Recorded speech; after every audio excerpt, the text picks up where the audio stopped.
हम बातचीत ही कर रहे थे, उन्होंने बिना पूछे ही उन लोगों ने उनके साथ मारपीट करनी शुरू कर दी। मैंने बहुत रोका, बहुत मना किया। उस मारपीट को देख के मैं भी डर गई। फिर मैंने 112 पर कॉल करी, पुलिस से मदद मांगी और फिर पुलिस आई और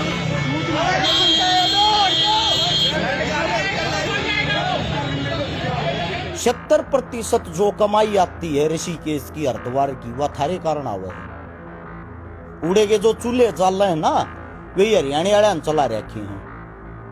मैं खिलाफ किस चीज के हूं वो बताता हूं। जो 2 बालक पीटे गए हैं वे निर्दोष हैं। अगर वे पीवा खावा थे तो अपनी गाड़ी में बैठ के पीवा खावा थे। पिया खाई वे कर रहे थे, नो डाउट, अपनी गाड़ी में बैठ के कर रहे थे। तो इस चीज से भी वहां के आदमी आने की दिक्कत होगी। ऋषिकेश में हुई एक गलतफहमी अब उत्तराखंड और हरियाणा के बीच बेवजह की खींचतान में बदलती नजर आ रही है। जिस घटना को शुरुआत में छेड़छाड़ का मामला बताकर हरियाणा से आए 2 युवकों को भीड़ ने बीच सड़क पर बेरहमी से पीटा, अब जांच में वही आरोप पूरी तरह गलत साबित हुए हैं। लड़की की मां ने खुद वीडियो जारी कर साफ कहा है कि उनकी बेटी के साथ कोई छेड़छाड़ नहीं हुई थी और पूरा मामला केवल गलतफहमी का था। लेकिन अफवाह इतनी तेजी से फैली कि बिना सच्चाई जाने युवकों को दोषी मान लिया गया। उनकी सार्वजनिक रूप से पिटाई हुई और सोशल मीडिया पर उन्हें अपराधी की तरह पेश किया गया।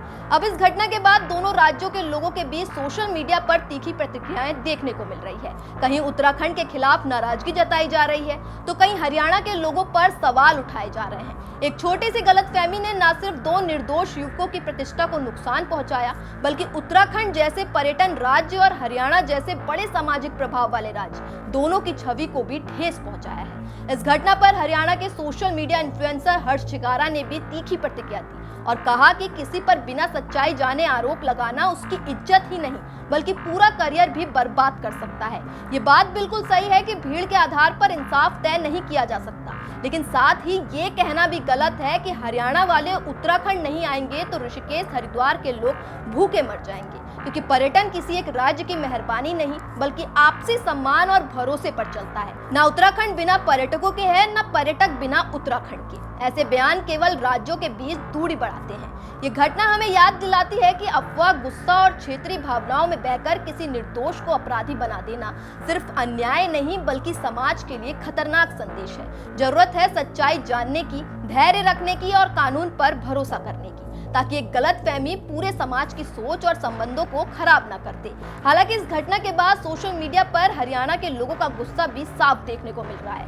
कई लोग नाराजगी जताते हुए कह रहे हैं कि अब वो उत्तराखंड का पूरी तरह बहिष्कार करेंगे, क्योंकि सिर्फ एक गलत आरोप के आधार पर 2 युवकों को न केवल अपराधी बना दिया गया बल्कि बीच सड़क पर उन्हें निर्वस्त्र कर बेरहमी से पीटा गया। लोगों का कहना है कि अगर जांच पहले होती और सच्चाई सामने लाई जाती तो शायद 2 निर्दोष युवकों को इस अपमान और हिंसा का सामना नहीं करना पड़ता। लेकिन किसी एक घटना के आधार पर पूरे राज्य या वहां के लोगों को दोषी ठहराना भी सही नहीं है।